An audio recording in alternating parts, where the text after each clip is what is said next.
Hello everyone, John here again.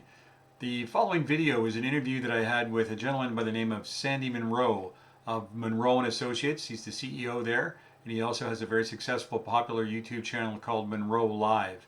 Sandy's company specializes in tearing down and analyzing vehicles and sells that information basically to the competition. But about 4 years ago, we started a YouTube channel, and it's risen to great success, both with consumers who are really interested in his teardown and comments and analysis on EVs, especially a lot of Teslas, but everything you can think of, F-150 Lightning, Hyundai Ioniq 5, Rivians, and it goes on and on and on. So I'll put a link to his channel in this below this video for you to follow up further. But Sandy's a real character. He's Canadian originally by birth, but moved to the States, worked for Ford Motor Company for many years, and became very successful before he started his own company. So have a look at this and see what you think and make any comments, and we've got more to come, so stay tuned, and thanks very much for watching. Say goodbye. Hello everyone, I'm at the Fully Charged live show here in Vancouver, and I've got a guest that's been willing to speak to me. I really appreciate it, Sandy. Nice. Sandy is known by many of you watching this with the Owners Club, part of the Plaid Tour. We went out and visited him, had a supercharger in Toronto, and gave him some Tesla merch, which I'm sure is tucked away with all his other stuff. And then he came on one of our Zoom meetings. He was kind enough to do that. So, and again, I really appreciate a few minutes here because you're a busy guy, very popular person at the show for the panels that he's spoken on. And Sandy and I were just on a panel together, which car companies are going to survive the graveyard or something like electric that. Electric graveyard, yeah. And so I want to talk a little bit about some of that, but I put a few other things I just want to talk about in a few minutes. I won't take up too much of your time. I've talked to a lot of people the last little while, and also here at the show, not specifically about EVs, but you know, the fact that everybody here, in my mind, are already converted, if you know what I mean. Anybody that comes to a show like this is looking to learn more, Right. Sort of help reinforce their beliefs and their views, but in your mind, have you thought about how do we reach people that haven't thought about this stuff? I'm not talking about the deniers, because they're probably almost impossible to reach, but how do you reach the people that, I don't know if the word apathetic is the right word, but people that are just busy in everyday lives with their kids and their jobs, and are you aware of climate change? Yes. Do you believe in climate change? Yeah, probably, but they're not really making any changes in their lives because it's not convenient, or they don't know enough, or EVs are too expensive. How do you reach those kind of people in your mind? Well, over time, things happen, and what I found is that the guy today that said, "Well, maybe I'll just look at that in a little while. Don't worry. Yeah, I'm thinking about it and stuff like that." They'll eventually come around. So let me give you an example. How many people here on the show were smoking? Nobody. How many people did you see outside smoking? Not many. When I was a kid, I smoked at 9 years old. Yeah. Eventually, even the most stubborn, like my dad stopped smoking. He'd been smoking again. It was like a tradition in our family. 9 or 10, well, you gotta have a cigarette. You gotta, Yeah. blend in. You're a big boy now, and but that's all gone, right? And there's a whole bunch of other things like driving drunk used to be. It happened. Nobody talked about it, but it just happened, exactly. Exactly right. Yeah. So, over time, even the most or the most jaded kind of person, they'll come around, and that's what you're going to find with EVs. Sooner or later, the public opinion and whatnot will say, "Well, I better buy an electric car," and the same thing is, I mean, there's so many examples. Horses. I mean, why should I buy a car and put gasoline in it when my horse can eat the grass in the ditch and I get everything for free? Okay, well, there was a big problem with horse pollution, which was the real reason that we got into both electric and gas vehicles. At the turn of the century, at the turn of the 1900s, there was no way to control that pollution. It choked up all of the sewer systems. If you go to Paris and you do the sewer system tour, why would you do that? Why would they just continue to use the sewer system? It was totally choked with horse manure. Yeah. So eventually, inevitable, yeah. it's inevitable that this will be something, and you're always going to find people that are naysayers, and they have two options: either they'll die, or they'll be subjected to so much peer pressure that they'll swing around. Yeah, I mean, I'm not saying I'm losing sleep over it, but we're older guys, and how many years we have left on this earth. But I do really, frankly, I'm concerned about my grandchildren, Yeah. and my grandchildren's children. Yeah. And the problem is, we could talk about this forever. I know you don't want to do that, but politics is becoming a huge issue. People on the left or the right, how they think, and publicity and social media and whatnot. But I guess what I'm hearing you say is we just have to keep on keeping on. The people like ourselves that believe in it and talk about it and make sure it gets publicized, people will eventually come around. Exactly right. And when you talk about politics or politicians, they aren't really left or right. That's just crap. All they are is politicians. Yeah. And they look after themselves. So politicians are going to go whichever way the wind blows. And that's the way they always work. So you hire somebody or elect somebody, and you think you're going to get X, and you get Z. Why? Because that's what they want. Yeah. And they'll tell you anything. It's their agenda. Right. Yeah. Their agenda is not usually isn't the agenda that's good for the country. It's what's good for them. Whatever they want to do, that's what's going to make them happy. But the population, the real population, the people who are part of the country or the community, they'll eventually come around. And when they come around, they'll come around en masse. So it'll start off like a trickle, then it'll become a flood, and then it'll be the odd man out. You still drive one of those things? Yeah. They smell. Don't you care about your children and that kind of stuff? And then peer pressure will make everybody do the right thing. Remind me the quote that you told us today, the little story about something about a cave. I can't remember. Yeah. Tell us about that. Tell that. Yeah. Well, that's the people who are kind of holding on to the old ways of doing business. It's like in the olden days, a caveman, right, would go into the cave with his family, and if somebody attacked him, he'd throw rocks out the cave door, and he'd figure he was safe. But a cave is a grave, and that is kind of like the way it works. Even in caveman days, when archaeologists go in and find cavemen, they find that their heads are all bashed in. What caused that? Well, somebody waited until they didn't have any more to eat, or they didn't have any more water, whatever, and then they went in and got them. Cave is a grave. Yeah. So you can't get out of a blind cave, and that's kind of where we are. We're in a blind cave right now. We've got pollution all over the place. Actually, the best thing to do is not worry too much about the people who are in their 30s to 50s kind of a thing. They're the ones that are the biggest. No, I'm not buying that. No, I'm not doing that. I'm Stuck in their ways. Yeah. Right. So go and talk to their kids. If you talk to the children and the grandchildren, we have two audiences that are fairly big. One is the old people audience. Look around outside. Isn't it amazing? The demographic here is. We're at an electronics show, basically. We're at an electric car show. How many of those people are over 50?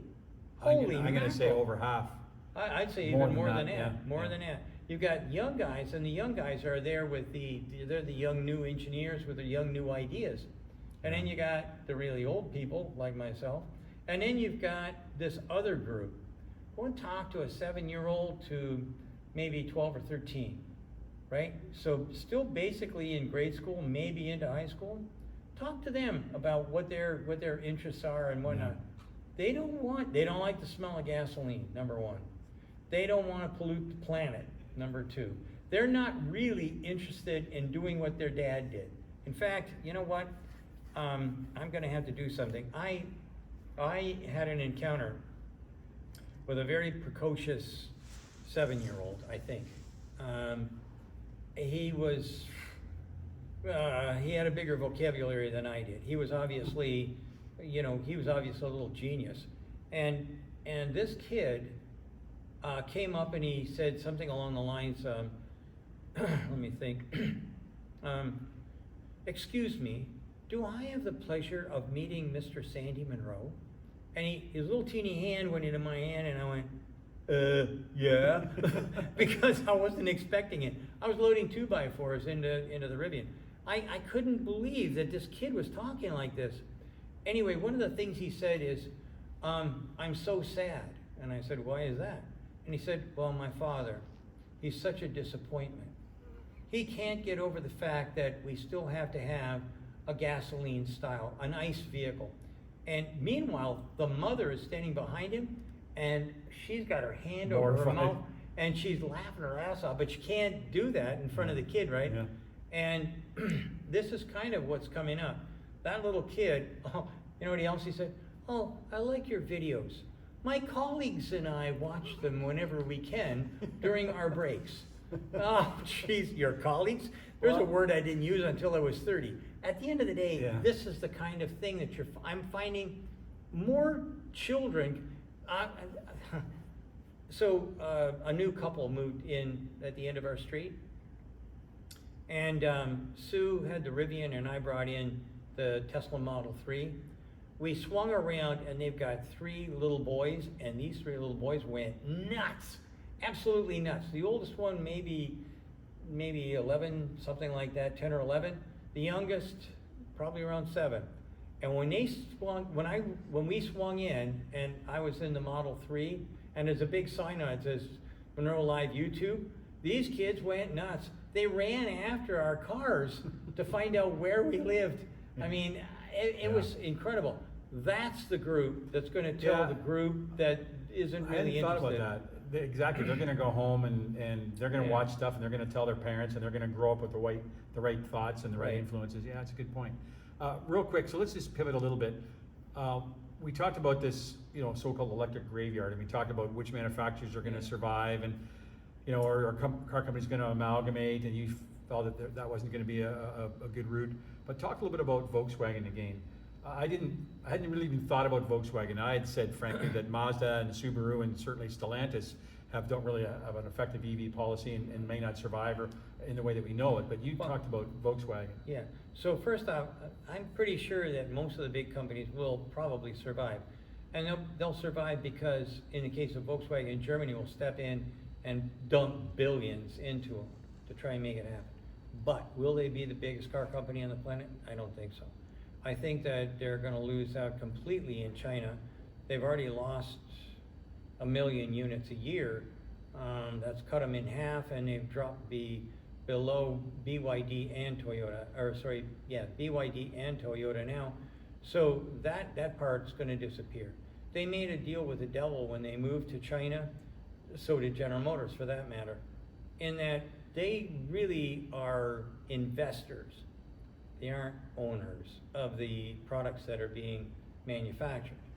And so in 2019 or 2020, something like that, there was about 91% of the Chinese people would not buy a Chinese car. They just wouldn't. They wanted to buy one that was like a GM or a Volkswagen or a BMW or something. Manufactured there. I mean, that's the biggest car market in the world. And those cars are manufactured there by Chinese people, but they were American or British or whatever, European design or Japanese design. Okay, it's a different story now. Now, you're looking at about, I think it's down about, I want to say 65% of the number of the people that are buying cars that want to buy a Chinese car, a Chinese electric car. So what you're saying is Volkswagen will survive, but probably not as we know it, and BYD is the one that we have to watch for. BYD is definitely, I'm predicting that they'll be the biggest car company. How are they going to break into North America, though? The gate is wide open. There was commitments made to anything that was made in Sweden. Yeah, so, we're talking about that too, yeah, so they'll come in through that door. And that's how Volvo is owned by Geely, a Chinese company. Geely also makes the Seeker, which will be coming across shortly. They'll fill up the European market first, then they'll bring them over. Or do you think they'll follow the same route as Rivian and VinFast and and put their own stores in place, it'll be factory direct Yeah, type of thing? absolutely, but not right away. They won't have to. I mean, right now BYD makes more buses in the US than any other bus company, electric bus company. They put up one plant in LA, and then they put a twin up, and now they've got it done, or they're in the process of just finishing up their third facility. You know what the tragedy is? That could have gone to Windsor. Yeah. But the mayor, Was local. but yeah, no. yeah. Wow. He just, For those that don't know it, even though Sandy works in the States, he's Canadian by birth. Yeah, Lived yeah, right near yeah. Windsor. yeah, right? yeah. I lived in Windsor when I was older, but I lived in the county when I was younger. Okay. Yeah, so I look at BYD as they've already got a footprint here, and they'll get bigger and bigger and bigger, and it'll be quiet, and it'll be just like the Japanese invasion. What happened? Well, Japanese cars came over, and they were less costly, and they had more features. Well, and they Deming were got smalling. them to the right place, right? And Deming did. Deming got them from, and when I was a kid, it used to be Japanese junk. Yep. And then Deming took them on the quality path and turned them around. Rest is history. Right now, what we've got is one hero, and his name is Elon Musk. He's universally hated by politicians. He's hated by the press, and the reason for that is because he's so damn successful. So Yeah, I mean, I hear you, and we could go off on tangents for a long time here. I mean, I'll be the first one to say that I think Elon's a genius, and as I said, that, because he made sure it was happening from the top down, and a lot of these other companies haven't, but I'm not a big fan of some of the positions he's taken. I'd rather have him focus on his companies rather than X or Twitter and make some of the statements that he's made, but, that's a whole other topic. But anyhow. I look at that as some kind of diversion. I Yeah. mean, some people do crossword puzzles, and he does, Tweets. X and tweets and whatever. So Yeah. I really don't. What I look at is the Tesla Results. car company, the SpaceX, the different chemical companies that he's gotten himself into, the mining efforts that he's doing. Who else has ever done anything Robotics, like that? Neuralink, it is phenomenal. Everything, including the Boring Company. Yeah. Really and truly, show me anybody in history, apart from maybe some king or something like that, that's done what he's done. There isn't any. We talked about this We don't have briefly, anything. I think maybe on the podcast or our Zoom meeting a couple years ago. Are you going to get him on Monroe Live again, hopefully? There's a very strong possibility there, probably sometime in October or something. Excellent, like that. excellent. Well, listen, first of all, I'm probably running out of battery here, so I'm worried. So we're going to run out right in the middle of a good point. But listen, I really appreciate your time. This will hopefully eventually be sent out to my Tesla Owners Club members, but I'm also Yeah. going to start a YouTube channel called Electric Life, and we'll put some snippets on that if that's okay with you. Sure. Yeah, no, go ahead. But I would love to maybe down the road get you, if you're available on another Zoom meeting, or I mentioned briefly to the young lady here, she said to check with Kim, but maybe even try to arrange a tour or something of your facility for our club. So I'll just correspond with Kim on that. But appreciate that, and busy guy. You got another long couple days ahead of you, but really appreciate your time, Sandy. Yeah, you're welcome. And thank you very Yeah, much. Thank you so Thanks, much. everybody. Talk to you soon. Say goodbye. Bye. You say hello, kitties, and I say goodbye. That's my tagline. Okay, good. Say goodbye. Say goodbye.